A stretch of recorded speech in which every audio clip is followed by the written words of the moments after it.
The Brook Gallery has built its reputation over the last 10 years on the sale of original prints, and is today one of the few galleries in the UK which specialises in works on paper. When we refer to printing in the context of a work of art, we're generally speaking of printmaking, which in its own right is an art form as valuable and quite often more complex than painting or sculpting, for example. Printing in this context generally falls into 4 categories: relief, intaglio, planographic, and stencil. Planographic includes techniques such as monotype and lithograph, where the ink is taken from a single plane. Mark Heald was kind enough to allow us to film him at the world-renowned Kirwan Studios, producing his latest lithographic print using photoplate lithography, which is used today in place of traditional stone or copper plate. This technique, because of the size of the machinery and complexity of the process, is often carried out in a studio, and is quite often a collaboration of artist and printmaker. Lithographic printmaking was originally started back in the 1800s by a Bavarian called Sennefelder, and he discovered that working with greasy materials on a stone surface here would actually chemically print. Now, how this is done is the image is drawn onto a special limestone slab here, which you can see, and it has a sort of textured surface to it. And when you wipe over the stone with water, the water is repelled off the greasy image and allows you to ink the stone surface with the greasy ink. It's in a very similar idea to how Mark's image is being made at the moment. The reason why people kind of like using it is it's a bit more hands-on, and it's particularly sculptors and people like that like the feel of working on the stone. Although it's a very old technique, we still do much of it today. How you create the image on the stone is by using a lithographic crayon. And it's a special crayon which is highly greasy. It's a bit like a China-graph pencil or an oil pastel. And in fact, you can use China-graph and oil pastel as well. Anything that's greasy, in fact, lipstick, or even if you leave your hand on here like this for a while and you start printing, it will actually print the residue of the grease from your hand. So it's quite sensitive. Originally, this would have been how commercial images would have been printed. So, for example, the posters of Toulouse-Lautrec would have been done in this way. So quite simply, once the image is established on stone, like this one here by Paul Arago, the surface of the stone is damped and then inked up using a hand. So you have very greasy ink, which you roll the roller onto, and then you roll it over the image while the stone is damp.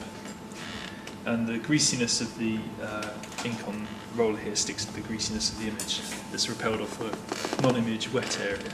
So it's all to do with the idea of grease and water repelling one another.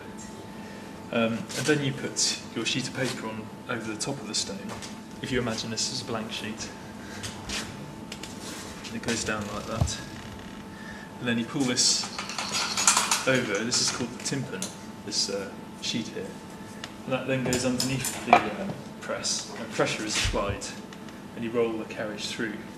And there's a little pressure bar here which pushes the ink onto the sheet of paper. So when you pull the press out and you peel the print off, you have a very similar sort of drawn quality to it that the stone has.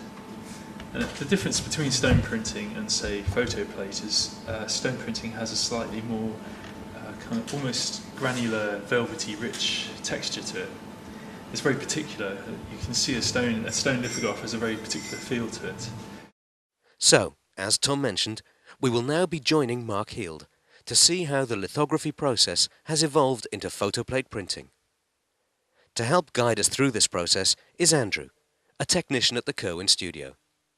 First of all, let's see how Mark prepares the plate. What happens when you come and make a print at the Kirwan? You get film. I get film sent to me. This is the film. It's a drawing transparency, and then I make a key drawing back at my flat, so that when I get here, I've got something to go with. So that's the first stage. in a second, what we're going to do is we're going to take the film that I've been working on here and we're going to expose that. And what that means is actually transfer the image that I've drawn with all the subtlety and the nuances of tone onto a photosensitive plate. And in doing that, we alter the surface of the plate in a way that it will pick up ink off the press. Now, you can see here, these drawings are the key drawings that I made at home.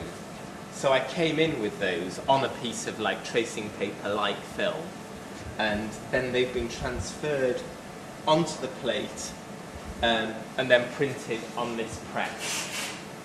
What I've done since I've been here this morning is I've worked onto a separate layer of film with a different colour separation in my head, a buff colour, and I've worked with a range of different materials. I've taken rubbing off the floor and then used it in a collage-like way and taped it to the film, so you can build up quite a complex range of marks on each separation. This is some acetate, I think, and what does that do, Andrew? It holds the film that Mark's drawn, so it's in register, so when I come to make the plate it sits exactly over the previous drawings that he's made, and so when we go to print everything is then in register, so it just assists the sort of printmaking. It's just a sheet of aluminium, and this blue coating is photosensitive, and you can't expose it to the UV light for too long or it will start to change, but you can leave it in the light for a couple of minutes and it'll be fine. And I'm just attaching the drawing that Mark's made to it, in using these sort of holes, which will make sure it's in exactly the right place, so when I put it on the press it prints in the right area. And then there's a UV light at the top which I'm going to set to expose for a certain amount of time. That can be varied depending on how we want the plate to be made. And in this case I want to hold most of the marks that have been made, like even the lightest ones, so I'm not going to give it a lot of time, but some plates you give a much longer time to, and it sort of burns through the lightest marks and also burns into the darkest marks, so you get more textures and things. But there's infinite possibilities with it really, but based on what Mark's done previously and I know the results he wants to get, I'm going to set it to just quite a low time. Unfortunately, the light used to expose the plate is far too bright for our cameras, so we'll go directly to the next stage, the developing stage. The developing liquid used will remove any areas where Mark does not want ink, leaving his drawing exposed. These areas will then attract the ink later on during printing. You have to keep the developer moving on the surface, otherwise it will develop areas at different rates. I could stop developing at any point from now on, as I've removed most of the film tone. You just stop the developer with a hose and water. But I'm going to keep going for a little while because, based on plates I've made for Mark in the past, I know that he likes to break through some of the tone a bit. But it's a personal sort of decision when you're going to stop developing. So the water now stops the developing process. So as you can see, all of these marks are going to be printed in a kind of buff colour. They look very dark here, but it's important to get them on because obviously the buff doesn't have the same strength on the plate that a black would. So you've got to put it on quite strong in order that it shows up. Mark now shows us some previous plates, which will be printed on the one piece of paper to make the final print. As you can see, these are two plates, and they're the plates for the black on the image. We've got two. One appears more dense, and that prints all the general blacks. And this plate has been developed in such a way so that only the blackest blacks are left, so that when you print the two one on top of another, it gives you tonal variation within the black, which makes gives the image much more of a sort of a richness of surface, and it enables you to read all the textural marks within the drawing.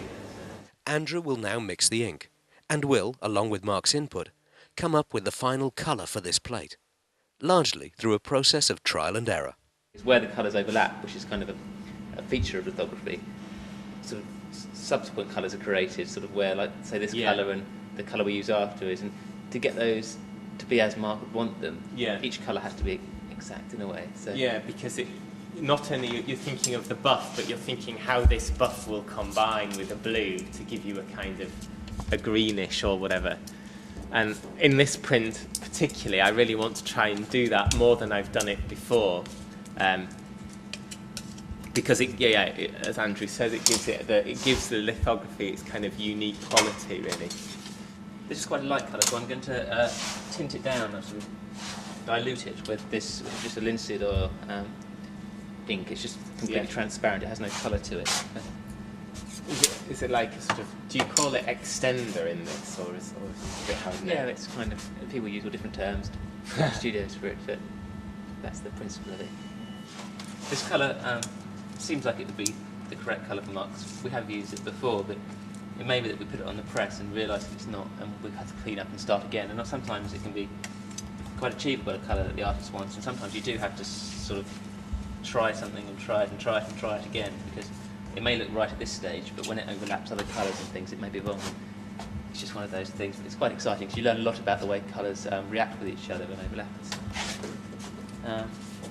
These are the rollers on the press. There are 12 rollers in all. It keeps the ink very even, so when you're doing a long run, you have a very fine control of it. Traditionally, with the way you print by hand with stone, you just use a roller by hand and ink up, and you can get quite a control of the ink with that, but this is sort of controlled in a different way. So you have the final print is governed by how you put it on here, and you can be really exact, and just the amount you put on in different areas can directly affect how much gets printed and the tone of it and things like that. So though it seems like it's almost quite random, it's not. I'm getting it so it'll be as even as possible, and I might need to adjust it slightly by, say, when it prints, it might look a bit light in one area, and you just have to add to it. And as you print, ink is taken away from the quantity that you put in here, so you've got to add to it as you go, and adding to it effectively so you get a consistent addition. It's quite a skill, really. You sort of need to predict how much ink is getting lost with each impression and things like that. So at this stage, for proofing though, you can be quite experimental. On the plate, there's lots of sort of hairline marks, which are where marks scratched away from some of his ink drawing and things. I've captured two, so I'm going to use this deletion paste to remove the unwanted areas, so we don't want them to print really, because they print too. Once the rollers have been inked and the scratches on the plate removed, the pressing stage can now begin. Before we print anything, we use this paste, which is very slightly abrasive. It doesn't damage the plate in any way, but it just clears the surface a bit, sort of like a light pumice paste or something like that, because there can still be sort of residues of chemical left on it or the original coating of the plate. So we just put a bit on and just clean the plate. So it's important, isn't it, Andrew, that the surface of the plate is always kept damp.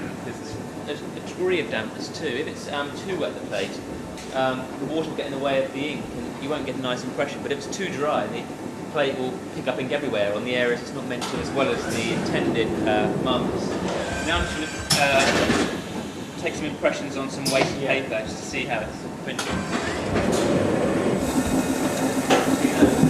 Quite rough ones. There's going to be a yellow going on later, so that round a moment ago was much too yellow, and it was going to make the whole print look very yellow with the yellow that was going to be added to it later on. So we've made it just a bit greyer in a way. I added a little bit more cool brown and a little bit more black to it. You can see in a way this isn't leaping so far forward as it was there. A little bit more subtle. Mark and Andrew will now repeat this process for each plate, getting the colour and effect that Mark likes. Once the proofing is complete, an edition can be created.